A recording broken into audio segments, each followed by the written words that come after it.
You're listening to the RE Social Podcast with your hosts, Andrew and Vince from OnV Invest. For more information, go to onvinvest.com. What's up, guys? Welcome to another episode of RE Social Podcast. Today is going to be an episode with just the OnV boys. And, what's up? It's your boy, Drew, the On and OnV. The On and OnV. We're going to be doing a political debate, red versus blue. Forgot my Biden hat. I came prepared. You did not.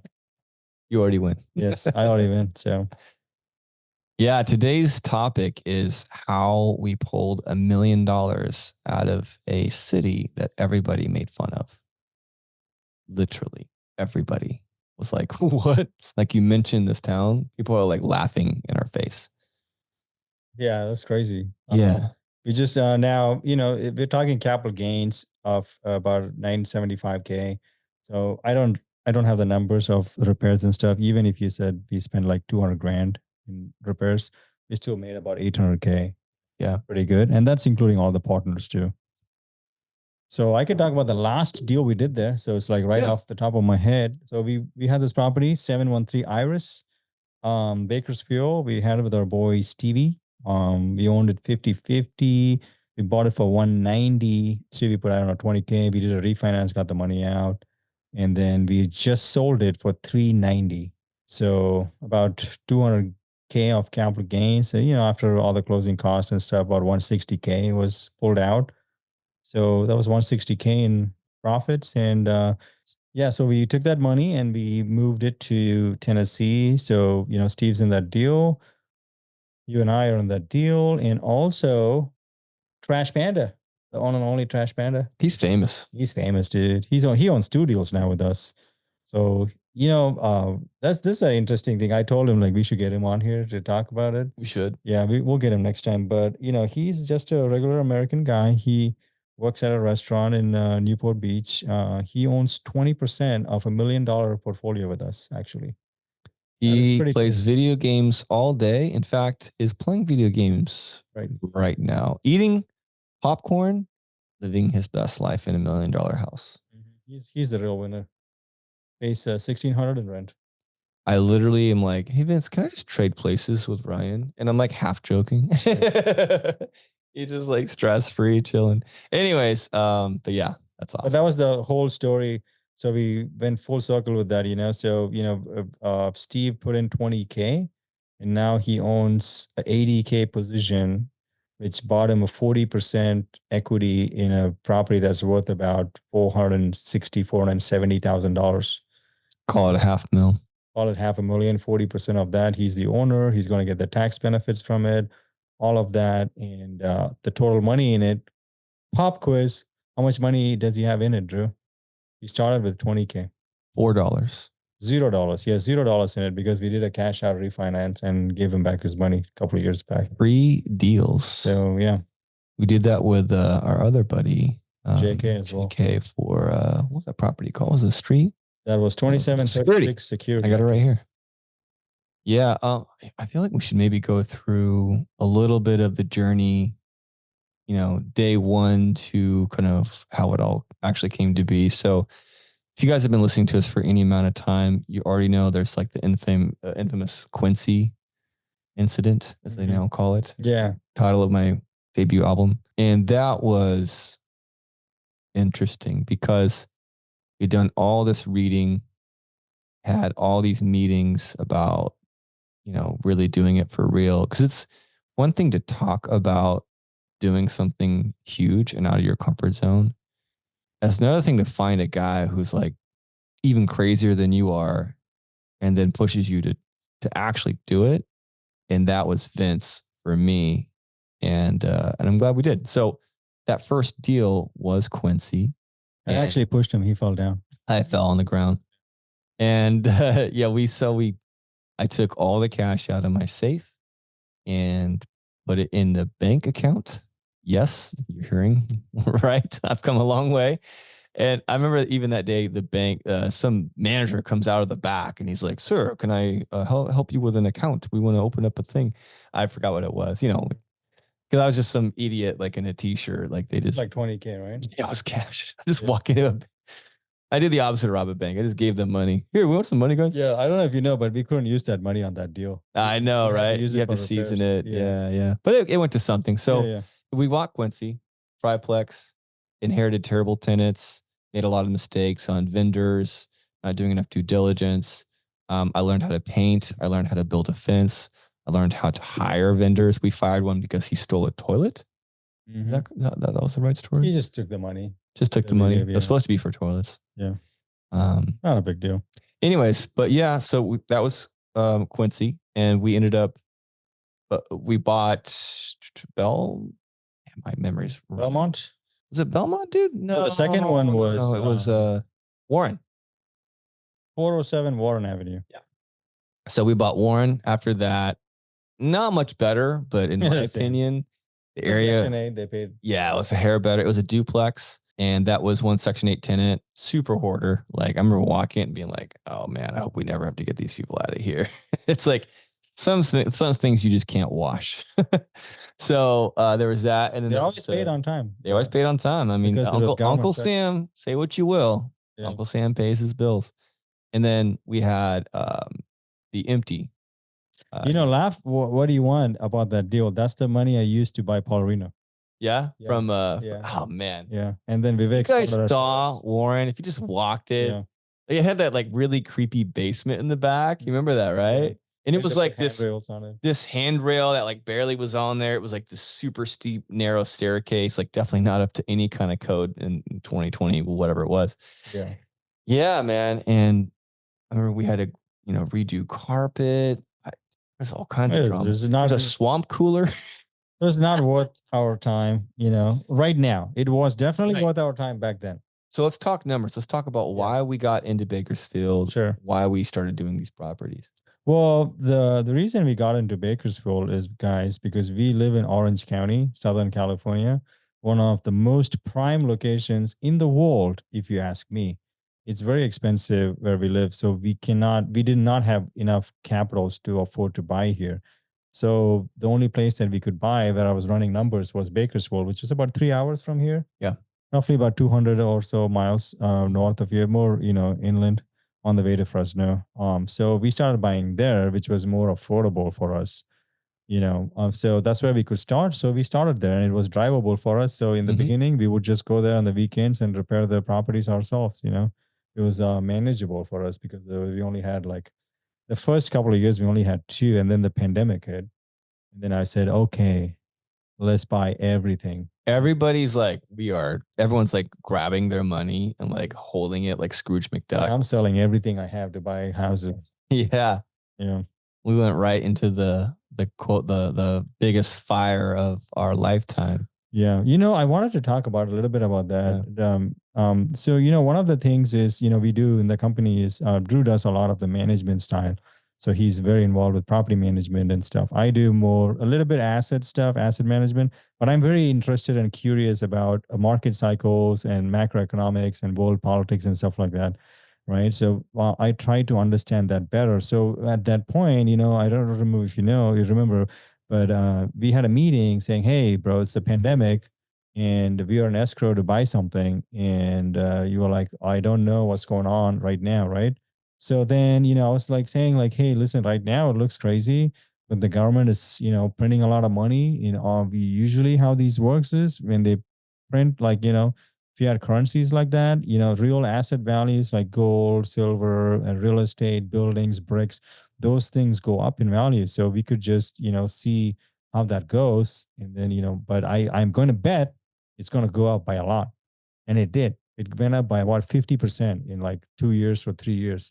And a lot of the people missed the boat on that because they were afraid of it and didn't do it. Now, was it easy? It was definitely not easy because government also said you don't have to pay. So we would need to have the funds to, take care of that. So there was a lot of stuff going on, but we took the risk. Yeah. So for anyone listening, Vince is kind of crushing through a lot. Yeah. You got a pen. Okay. Cool. But yeah, man. So basically what he's saying is Uncle Sam started printing a lot of money. Why did they do that? Let's start with that. Well, so what happened is, the COVID situation, we didn't know what was happening. And then, they told a lot of people not to go to work and shut everything down. So when you do that, you still have to, you can't tell people to not to work, and then what are they going to do? How are they going to eat, right? So you got to give people money to do that. So then they started giving people money. I remember that $1,400 check. Yeah, you got one check, but you know how many checks Ryan got? Like, I don't know, like 15 or 20 of them. Oh, wow. And then they were giving more money than the guys were making in their full-time jobs. So all of this, Yeah, I remember that. you know, what happens is if you give people more money than they were making, and you tell them not to work, so you just gave away a lot of free money. So and psychologically, you also severely damage those former great employees. As somebody, I was also opening my own music school around the same time, which is insane. Don't do that. I'm glad I did, but I was not pleasant to be around. But yeah, I noticed that in for like a good 9 months to a year, interviewing and hiring people was a very different game. It was like they felt like they had all the power. They were very entitled. I mean, this, obviously this is generalizations. There's been plenty of exceptions. I hired plenty of people that were not that way, but it was harder to find. Yeah. So psychologically, it's just human nature. When you get these things for free, you start to feel entitled. And, I get it. Although I work my butt off, I totally would rather be in Mexico or Bahamas chilling. And now, with that said, I probably would always be working in some way or else I'll lose my mind. But back to the point, Uncle Sam printed a lot of money and you saw an opportunity. Between that and then, of course, lower interest rates, it became quite appealing, although that didn't come until afterwards. Mm-hmm. So what happens is whenever you own real assets, and Uncle Sam is printing money, putting money into the economy artificially, what you're going to get is what? You're going to get inflation. And what does that mean to the assets? So what happens is, think about it. If let's say you're going to work and then you get 5 pence to do the work, right? And then I tell you, don't go to work, and I give you 6 pence. You're going to be like, why would I go to work? That sounds stupid. And then you gave 60 million pens to everybody else. So now pens are like worthless. So you have to give people more and more of that to buy the same product and services. So it becomes less and less valuable. Well, hint, Venezuela, Argentina, what is that African country, Zimbabwe dollars? You guys have heard of that, right? That's what happens. Super messed up in their economy. So, so those kind of things do tend to happen. So you want to trade, you want to have money, you want to have some reserves. We have some reserves, but those reserves, I understand, will go down by 3 to 5% every year if I keep keeping that money. So I have to move it. Otherwise, I'm going to lose that value. Yeah. So if you want to trade time for paper, that's good.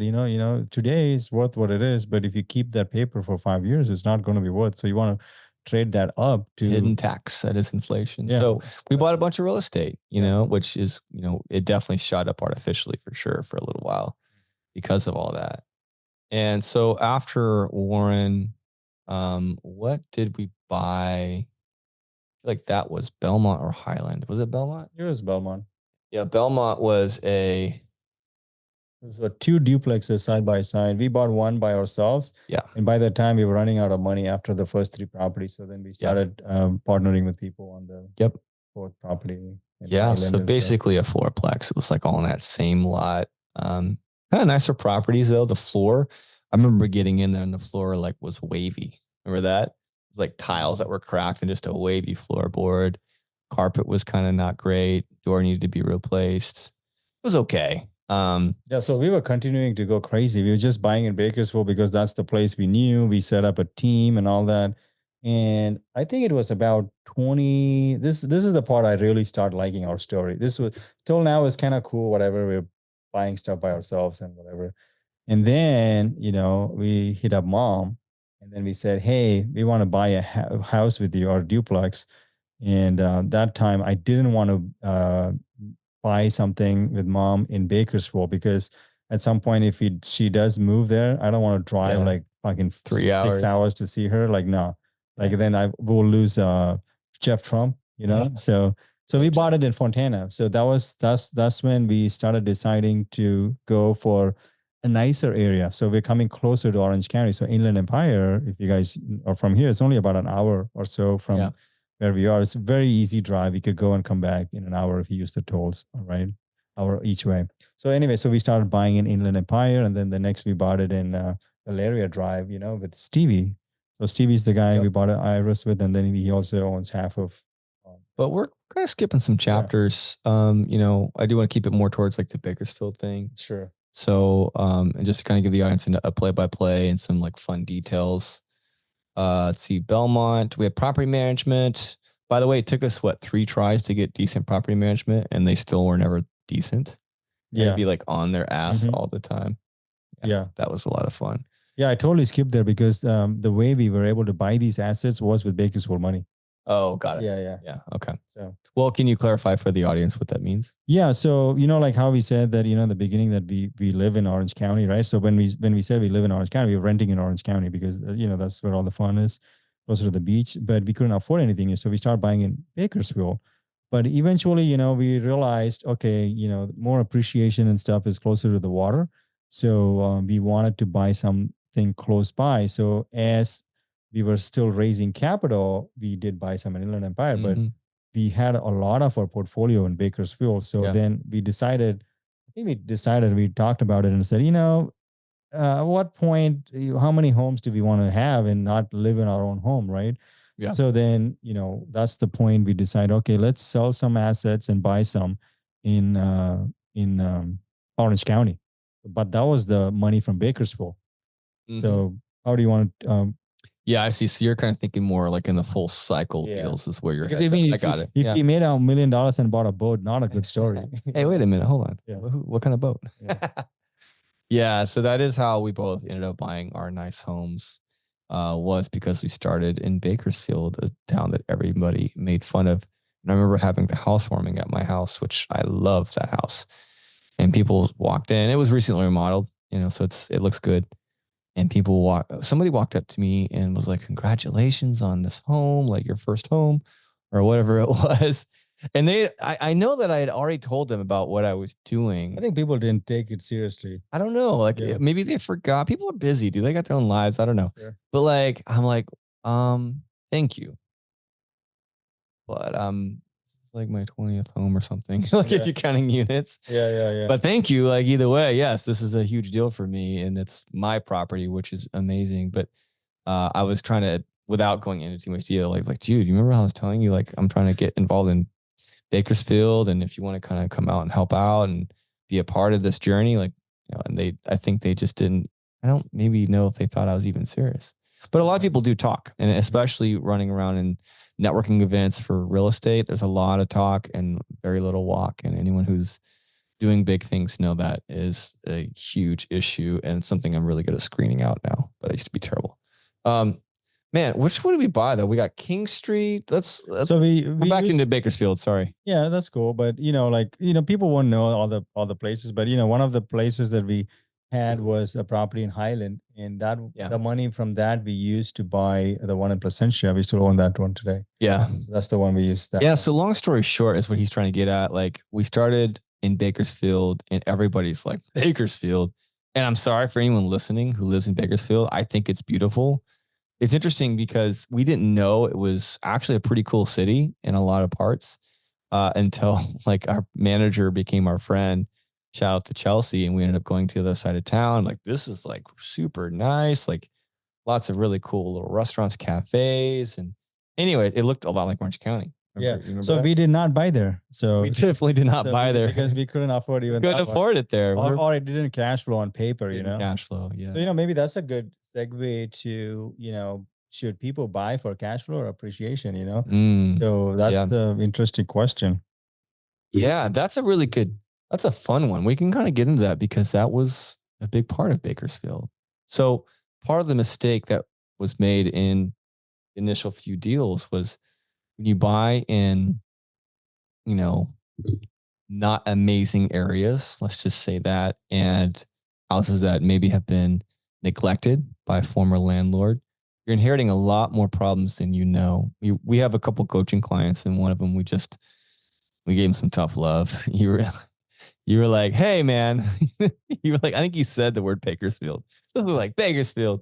Mm-hmm. And he's trying to buy in Colorado. And we just, and I was more on the side of, hey, I'm not going to tell you what to do, even though I'm your coach.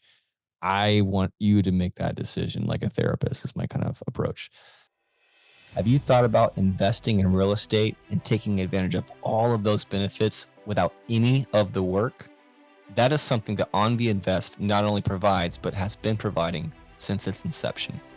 With friends and family, we have built an empire and a system of a wealth generating tool that is giving us and our friends and family that leverage in their life to create true wealth. Go to onvinvest.com for more to see if you qualify. And thanks for listening. Here's what you're going to get, the pros and cons. So whenever you're buying in lesser developed areas or just glamorous areas and houses, the cash flow is going to be amazing on paper. Oh, we said that at the same time. Yeah. Key. Okay. Because it's going to pencil out. I'm like, wait a minute, what? My mortgage is this and this and that. What? Like, you're going to get really drawn in, and then you're going to get involved, and then you're going to inherit a meth dealer who doesn't speak English or just pretended not to, and never answers the door and never pays rent. And you're on the other side going to get a family who you're going to tell them you're the owner. And even though you're just like the skinny broke guy, they're going to assume you're rich, and they're going to ask for a dozen repairs every time you're there. They're going to complain a lot. They're going to send the first rent check, and then they're going to call their bank. The bank will rescind it and send it back to them. I didn't even know that. I didn't know that was a thing. Yeah. This was our very first month in real estate. Okay. And it was rough. And I remember you and I both like, we made a mistake. They're like trying to sell it immediately. Yeah, we're like, let's get out of here. And so, but this is what you're going to imagine if our problems now were only $1,500. Yeah, right. I would laugh. We were crying because we were like, it's $1,500 a month. This is not fair. Yeah. And now our expenses are like $55,000 a month or something. Yeah. Anyways, I don't know if we should get too deep into that, but the point is yeah, we inherited a lot of problems. I remember even being on the property painting, starting to get dark. I bought the whole team, pizza, and just got back, and some crackhead walked up scratching his neck, like very cliche, asking for shorty. Oh, and that was a whole nother story. There was like some gangbanger guy that like we had to scare off with another guy. And it was like, so anyways, it was rough, guys. And ultimately we came out clean because it is an appreciating market. But the pain points and the struggle and all that, all the work put in was a lot more than I was anticipating for sure. Now, on the other side, you buy in a super nice area. Let's just take my home for instance. It's a nice neighborhood. I go walk around the block and I'm at a Starbucks.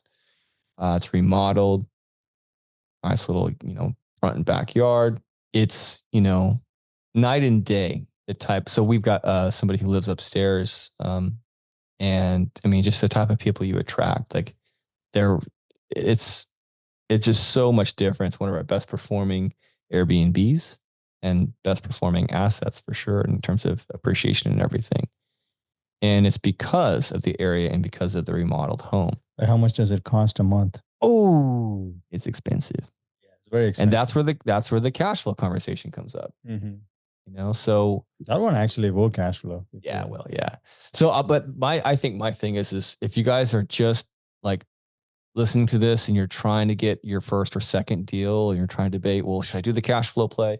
Mm-hmm. I try to find both. I find an appreciating market where jobs are happening, where there's more than one industry, and try to find just a little bit of cash flow. $100 a month, you're crushing it. But also anticipate having to roll up your own sleeves and do some of the management and repairs yourself, because you're probably going to mess up how to hire and screen good vendors, hire and screen good tenants if you're doing it yourself, and hire and screen good property management. I'm just going to tell you right now, most vendors are not going to be for you for a multitude of reasons. They're not qualified to do what they say they can do. They're way overpriced. That's actually much more of a problem than I think any of them. And it's hard to find that guy or gal in the middle that's going to be fairly priced and work their balls off and really care. the hack that I can tell you is twofold. Develop a relationship, get a rapport with somebody, and watch how they work. Watch how they eat lunch. Watch how they talk to people. How they do anything is how they do everything. Are they a high caliber person? Is their car clean? What does the office look like? And here's the biggest hack. Ask them for referrals, for references. I want to talk to 2 property owners that you are managing. Straight up. That's a ballsy move. And they might turn you down. In that case, I would say, cool, I'm not your guy then. So that's my big thing now is referrals. I want to hear somebody else sing their praises before I'm going to even entertain a conversation with them. I do the same thing with my staff and with hiring. Someone can come in and have a great first, second interview and just like show me what they're going to be the best. But I'll still insist on hearing from at least 2 sources that they are the best. So going back to cash flow versus appreciation, what are we going to pick? So what I like to do is just say the pros and cons and let you decide. But if I had to redo it and do it over, it'd be like a B area, a couple $100 of cash flow, because by the way, that's just going to be enough to make you not sweat it on your own, but you're probably still going to have to replace the water heater in a year or something. Something's going to happen and all the cash flow is going to be gone, by the way. Don't bank on the cash flow itself. Yeah. So here's what I would say, right? For the whole cash flow versus the appreciation. Obviously, we live in Orange County. We're all appreciation guys. That's where the wealth is made. People don't buy, you don't, have you heard of anybody getting rich off cash flow from interest rates from your savings account? That's not a thing, right? But everybody buys stocks. Stocks, what does stocks give? Stocks is appreciation. So that's like the basic stuff, right? But the easy thing is, the cash flow you want to have, definitely. You don't want to buy something you can't keep, because the whole point of cash flow is to make sure you can keep the property, right?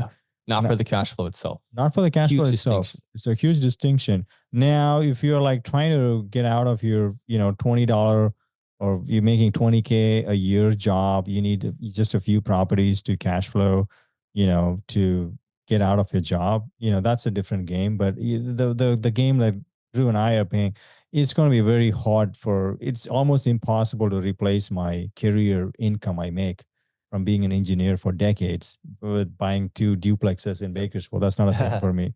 I would have to buy probably 60 or something.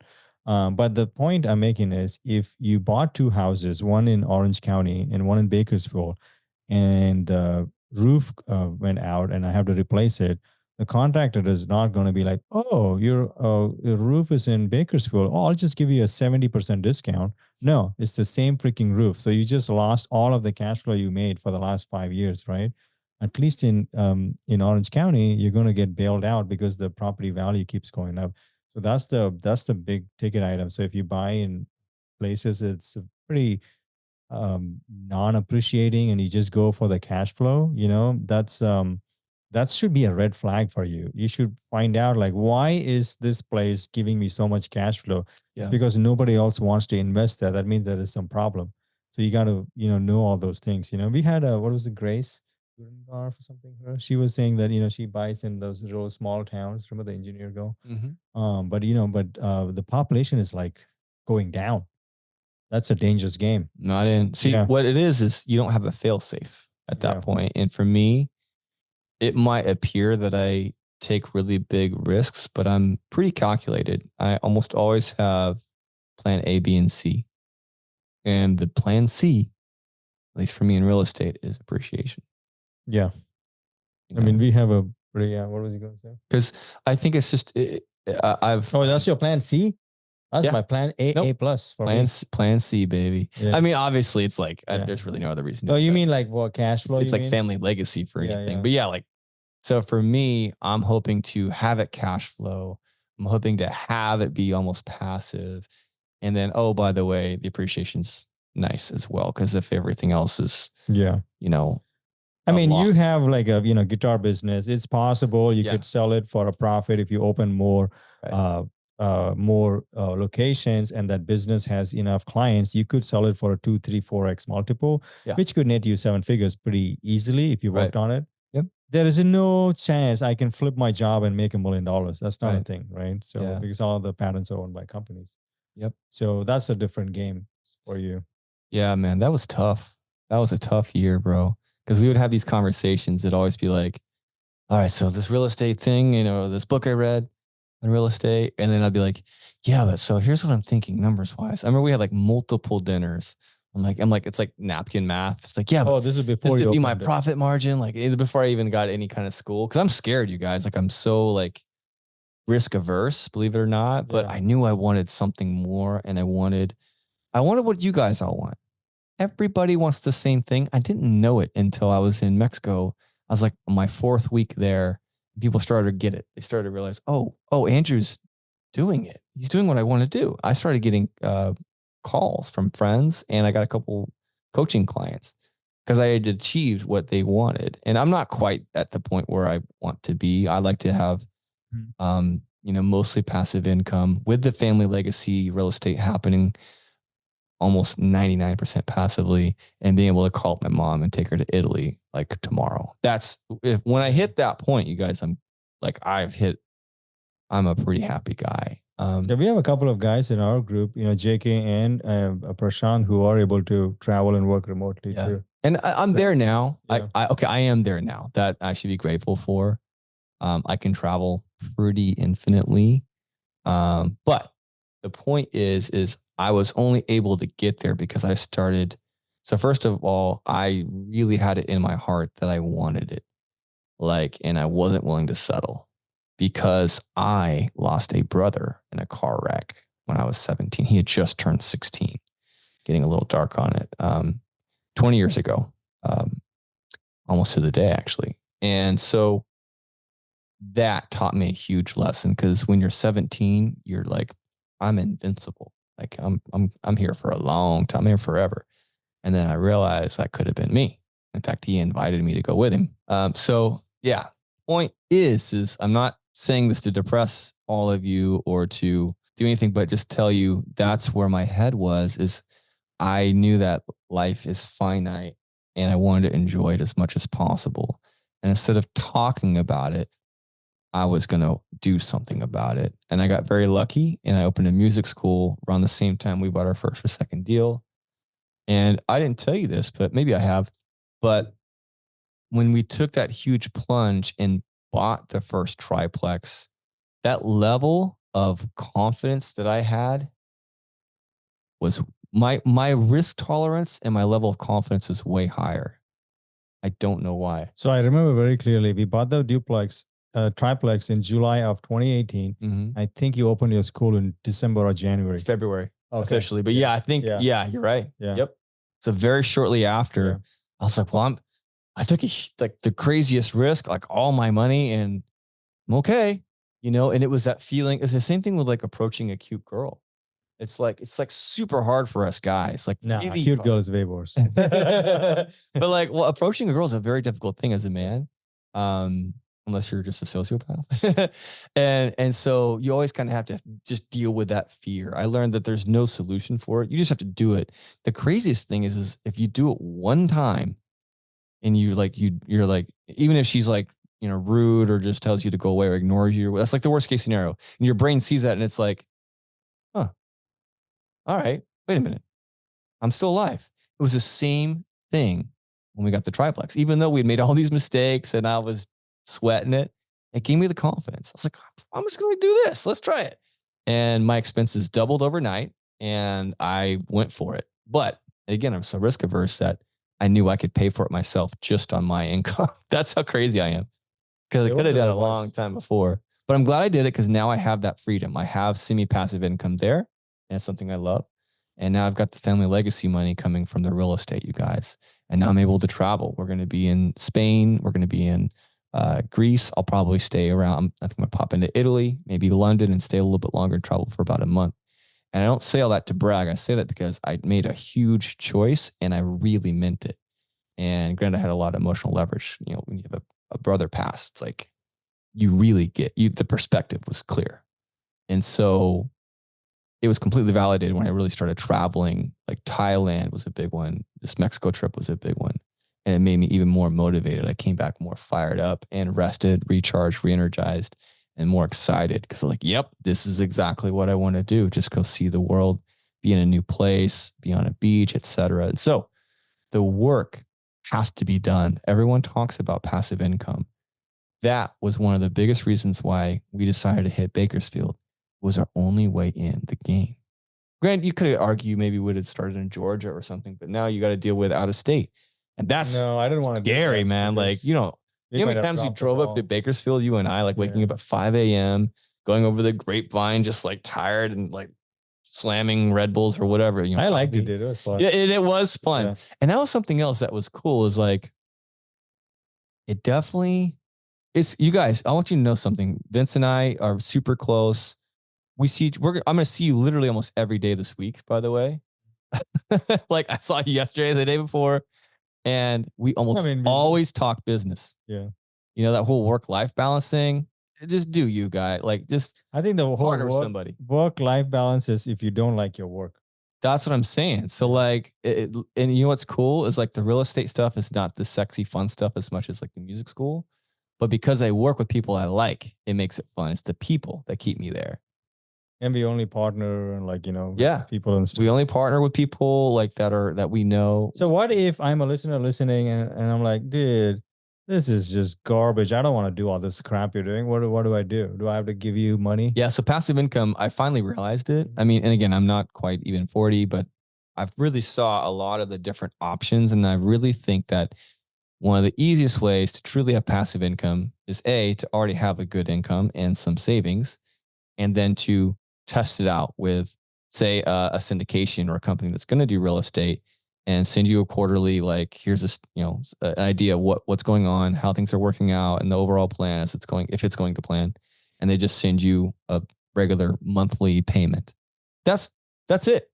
I don't know if there's any other way. Maybe stocks, I guess. I have stocks. So that's passive. That's like 10% if you're doing the index funds like I do, because I know I'm a dummy. Not 10%. Maybe you can get 6, 7. It's decent. It's better than what I would do. It's better than just nothing. As a wild man, like, let's try this one. So the point is it's possible, but it's really, really, really, really difficult, you guys. And even still, nothing's ever truly passive. So if you're getting into real estate for passive income, just know that you're going to have to be very, very active at first. Unless you are really, really smart, you have a lot of experience, and you can set up your pieces in a perfect way and a perfect scenario where you're sharing equity, sharing profit, and designing all that and masterminding it. And then you happen to hire the right people right out of the gate, and it all works out, which will never happen. That's not a thing. Yeah. It's right. not going to happen. No, it's just, you know, people, you just have to understand that, you know, it's not, I mean, I would easily say I would bet money that I've spent 40 hours a week for the last 6 years straight. Easy.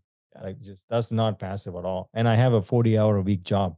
And well, at least you've made a huge cash profit off of this 6 years in real estate though, right? Nothing. No cash profit at all. You know, but what about the 1 million you just said? You know what happens, guys, when you partner with me and you have $1 million of profit, I'll buy another $3 million of real estate and we'll be back to having no money. Yep. So that's how I do deals. I always try to, you know, move the money around and, you know, keep everybody in a nice, good equity position. And that's the value of me to, you know, do this. So as long as you can find someone like that in your life, you know, your mom, your dad, or your uncle, whoever's doing, you can trust, partner with them. If you don't know us, you know, come to our meetups. We have one coming up on the, 5th? Yeah. If this episode hopefully comes out before then, we got a meetup in Costa Mesa, August 5th. Super excited. Be at the Keller Williams office in Costa Mesa off of Red Hill and Baker, I want to say. Mm-hmm. And we'll basically talk a little bit about the same subject, maybe go into a little bit more detail on certain learning aspects, and just give a ton of value, meet you guys, and that's pretty much it. You know, I'm kind of be in the final thing I wanted to say was, you know, don't, you know, if you live in a, you know, don't make excuses, right? If you live in a place and say, hey, you know, I can't afford to buy because I live in Manhattan. Okay, sure. What about New Jersey? Can you make it work in New Jersey? I mean, you know, so if you live in Atlanta, what about Alpharetta? What about, you know, somewhere else from there, you know, Roswell, you know, those areas you could definitely buy. Stone Mountain. We had a duplex in Stone Mountain. So, you know, you can definitely start somewhere. You know, don't do the crap that, you know, our friends are waiting to buy my Newport Beach. I'm like, yeah, you're never going to afford Newport Beach. Like, you just keep waiting till you die. So you want to have to buy somewhere else. and then do the work and then, move the money around. Yeah. Or partner with us or somebody else. Yep. Partner with somebody who's already got the train rolling. Or if you want to just start from scratch, that's really the big takeaway for us is, we had a very similar long game vision. We had different personalities and assets that we could bring to the partnership. And I have the nice blonde hair, I Yep. got the good sexy looks. blonde hair. He's just bald and I got the brains. probably some third world country bullshit. Can't have it all. Yep. And so, that'd be, if you have somebody who is gonna work and be in it for the long haul, which is a hard thing to determine, but I'd say go for it. That's what we did. That's the big takeaway for me is align yourself with people who are going to put in the work and push you. That's huge because it's very cliche, but the real win, the real growth financially, personally, psychologically, emotionally comes from being just outside your comfort zone. This is something that I like to push everybody on. My whole thing as a coach, now that we're coaching a lot of clients on how to do this right, do real estate, create that passive income, is my whole goal, whether they know it or not, is to get them to meet their potential, which is always way, way, way, way higher than they ever know. That's, I think, why I'm a good coach. Because I'm not going to push you so hard that I'm going to break you, but I'm going to push you to no, you can handle this. You can go for it. This is going to work out. Make sure you're running your numbers right. Make sure it aligns with your temperament for risk tolerance, and go, boy. Think big. And that's what we offer you guys. And that's why we love doing this podcast. Hopefully you guys got a lot out of this. We really hit the Bakersfield thing hard. And that's what's helped us to get closer to the ocean and even closer still. So even if you got to start in a town that everybody makes fun of you for investing in, as long as there's appreciation and you're willing to literally roll up your sleeves and put in literal sweat equity, man, go for it if you're willing to do all that. But you got to get started. Unless you have a wage that goes up and beats appreciation, which is rare, the only way that you're not going to lose this game is if you get into something that is appreciating. And that's why we're able to leapfrog this stuff into now what is a huge $10 million portfolio with actual cash flow. And we actually have money in the bank, thankfully. And, oftentimes would have to do a lot of the work ourselves, from the physical pulling weeds to placing tenants. If you're willing to do all that, put in the work, stress, and have sleepless nights, I'd say try to find a buddy to do it with who's just as crazy as you, or don't do it at all. Yep. If you can find someone who can trust. Partner with somebody. Yeah. Send your money to somebody who's going to make it for you. Yeah. All right. That's it. Thanks, guys. Thanks for listening. Later. I don't know about you, but I definitely like to see 5-star reviews on any service or any product before I purchase. Please take a second to leave us a 5-star review, whether you're listening to it on Apple, iTunes, or Spotify, or whatever platform. Take a second, goes a long way, helps us a lot to grow the channel, and thanks for listening.